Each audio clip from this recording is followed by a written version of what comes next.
Tras el reencuentro en la cena con mi amigo Recep, me ofreció llevarme la mañana siguiente hasta Ardahan, donde debía llegar por motivos de trabajo.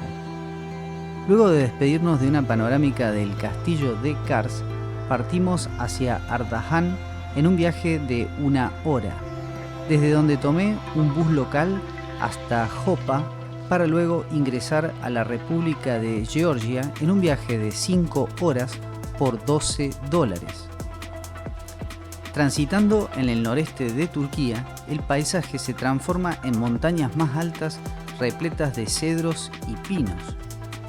Entre sus pueblos destaco a Safsat, donde conectar con los locales poco habituados a ver extranjeros se mostraron hospitalarios en sus gestos de miradas profundas. Al llegar a Jopa, en combinación, tomé otro minibús que me llevaría a Sarpi en un viaje de 20 minutos por $3, donde se encuentra el límite internacional entre Turquía y Georgia. Y tras hacer migraciones e ingresar a Georgia, tomé otro bus que me llevaría a Batumi por $3 en un viaje de 30 minutos, para lo cual llegué siendo las 19 horas. Tras el largo viaje de todo el día, me alojé en el centro de Batumi y salí a cenar para luego ir a descansar. Batumi es una ciudad portuaria a orillas del Mar Negro, siendo la segunda ciudad más importante de Georgia con 170.000 habitantes. Su ubicación estratégica a orillas del Mar Negro incluye en su economía local la construcción naval, la industria de alimentos y manufactura, aunque también se ha convertido en un sitio turístico para disfrutar sus playas con gran presencia de rusos que eligen Batumi para vacacionar en verano. A la mañana siguiente decidí salir a caminar por las calles de Batumi, donde me encontré una moderna ciudad de edificios vidriados en el entramado de una típica ciudad soviética.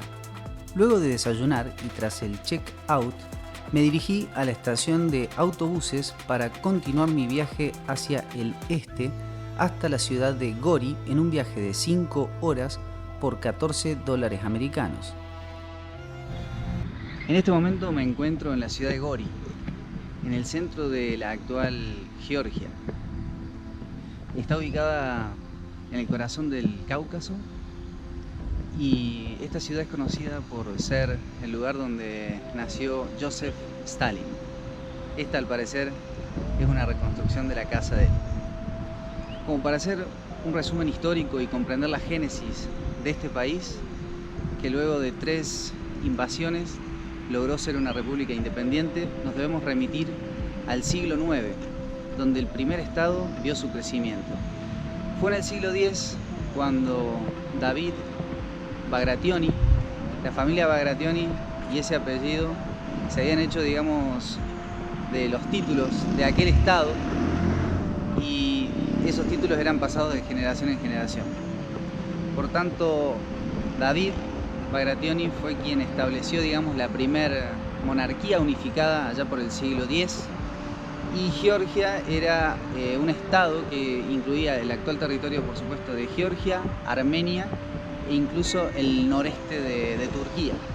Hasta que en el año 1040 llegan los selyúcidas, que básicamente los selyúcidas eran grupos armados que venían de la antigua Persia, eran grupos túrquicos, musulmanes que provenían del este, y ahí se da la primera invasión. Desde el año 1040 al 1089, durante los próximos 30 años, hasta el año 1125 aproximadamente, David IV logra reducir a los selyúcidas y se lleva el apodo de David el Constructor. Luego del año 1125, cuando muere David IV, sus sucesores David V y Demetrio I continúan con la expansión hasta la llegada de la reina Tamara la Grande.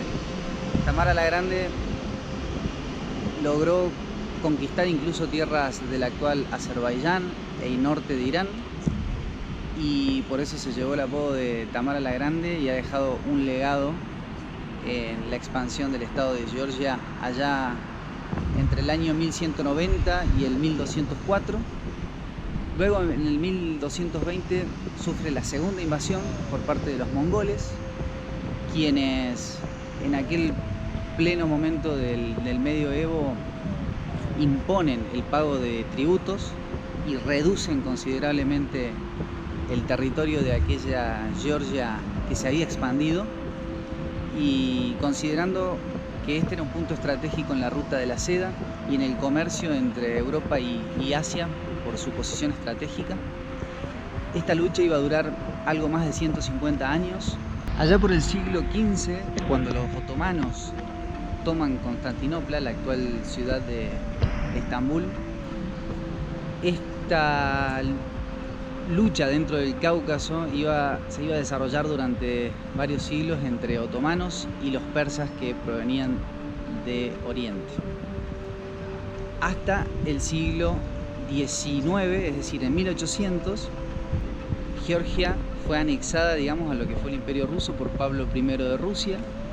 En ese momento hubo levantamientos porque muchos grupos dentro de Georgia se negaban a que Georgia sea anexada o incorporada al Imperio Ruso de los zares de aquel momento, pero finalmente este proceso se iba a establecer por más de 2 siglos, y luego en el siglo XIX, como sabemos, hubo una revolución bolchevique dentro de Georgia, y Georgia fue anexada luego, más tarde, a la Unión Soviética.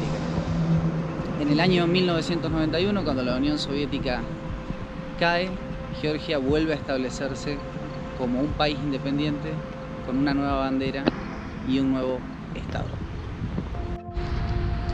Este es el museo de Joseph Stalin, la verdad que es una de las joyas que tiene esta ciudad de Gori, y lo voy a visitar, voy a tomar algunas fotografías. Si bien sé que está escrito en ruso y en georgiano, no voy a entender mucho de las citas que se hagan en las exposiciones. Mis hermanos culturales, gracias por el apoyo de siempre. En el próximo capítulo haremos escala en Tiflis, capital de Georgia, para llegar a Ereván, capital de Armenia.